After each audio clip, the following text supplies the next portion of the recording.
stage. I woke up this morning and now I hurt my knee while I was sleeping, so I'm limping a bit. My name is Miriam. So my claim to fame is Mrs. Sullivan's my sister. The teacher, Mrs. Sullivan, she's the second born in our family. And then that's my baby sister Kim. We work together. We run our business together, so it's a family business. I do have clinics, but sorry, I don't work in the. I do help out in the community, but we work with medical aids and in the private sector. I was in Fairvale in 1984. I graduated from Fairvale. When was it Mr. Field or who was the principal? Jaffa. Wasn't it I Jaffa? didn't like Mr. Jaffa, so I think we'll just stick with Mr. Field. Mr. Field was the principal, was my principal when I started here. Okay. Mrs. Peterson was my class teacher. Mr. Burgess took me for history. Mr. Bishop for maths. Mrs. George for biology. Did I miss anybody? Those are, and Mr. Who taught us geography? Mr. McPherson, I think. Eh? McPherson. Those are the teachers that made a great impression on my life. So if you find a teacher that you connect with, those are the best mentors you could possibly have. They were the teachers that always told me that I could be anything I wanted to be. Mr. Burgess, my history teacher, would take me to another world altogether when he did history lessons. I was in Germany, I was in Alsace and Lorraine, I was in Prague, I was in England, I was in all those countries when I did history. Maths, I don't know, I'm still not good at maths, to be quite honest. Biology was another subject I liked. But my talk today is a talk to say that it doesn't matter where you come from.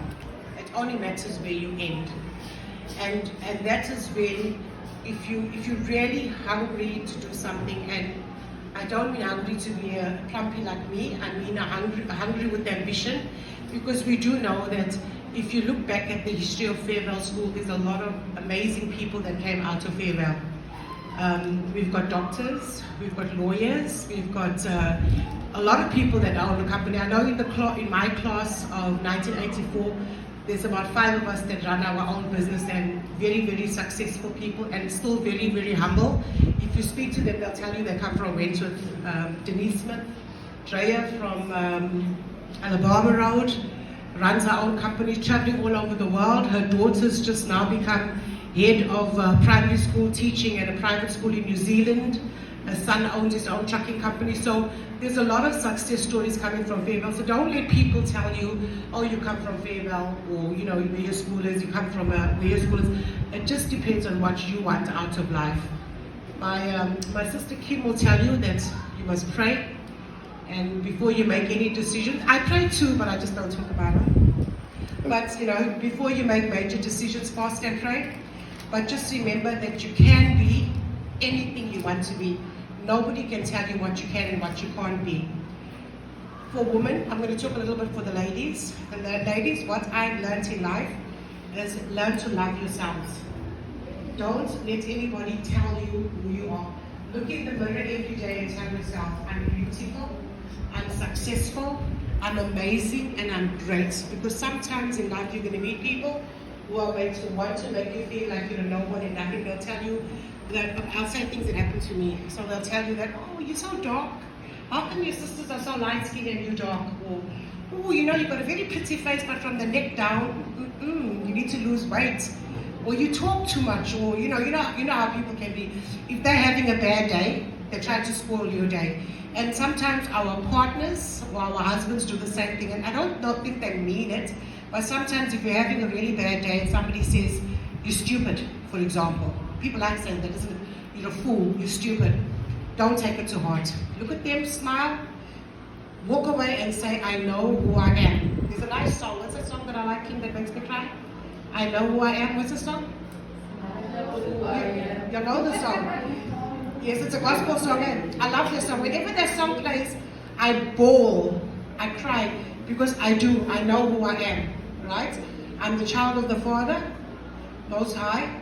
I'm a blessed child of the Father, Most High. And when I look in the mirror, I see the most beautifulest woman you'll ever see in your entire life. Even though the doctors will tell me I look like a cherubim because I'm chubby, or you know, whatever, but I know who I am, and that's something you all need to take away with you. Know who you are. Don't let other people dictate or determine what your worth is in life. If you are worth gold, then don't back down, because that's who you are. Okay? Don't let people determine your worth. Read your Bibles, study hard. I can tell you one thing, that if you got an education, you can go anywhere in the world. If you can work hard, you will be successful anywhere in the world, no matter whether you go to the UK or to the US or to Cyprus, where else a lot of South Africans, Dubai, Abu Dhabi, Australia, New Zealand. If you've got good work ethics, you're disciplined, you're honest, you've got integrity, you are not willing to cut corners, you've got your backing of your education behind you, and nobody will stop you from going. And for people who are not academic and you work amazing with your hands, you're artists, you sing, you're painters, you do ceramics, there's a place for you. You just have to find your niche and go for it. But don't give up your dreams to please other people. And I know sometimes our parents want us to be doctors and lawyers. I'm a nurse, and it was the best decision I ever made. I love being a nurse. I love it. So whatever you like doing, if you love what you're doing, go for it. And just remember that whatever profession you choose in life must be your hobby, because you will be spending a lot of time doing it, and you don't want to be miserable in your place of work. Okay? Did I miss anything? Okay, so I knew she was going to stand up and say something. I knew it. I just want to emphasize that I'll take it. your attitude determines your altitude. Okay? So how you approach anything, any career, not everybody's going to be a lawyer, not everybody's going to be a doctor, not everybody's going to be deemed successful as society makes us feel is successful, right? So remember that when I say your attitude determines your altitude, it's how you approach every situation.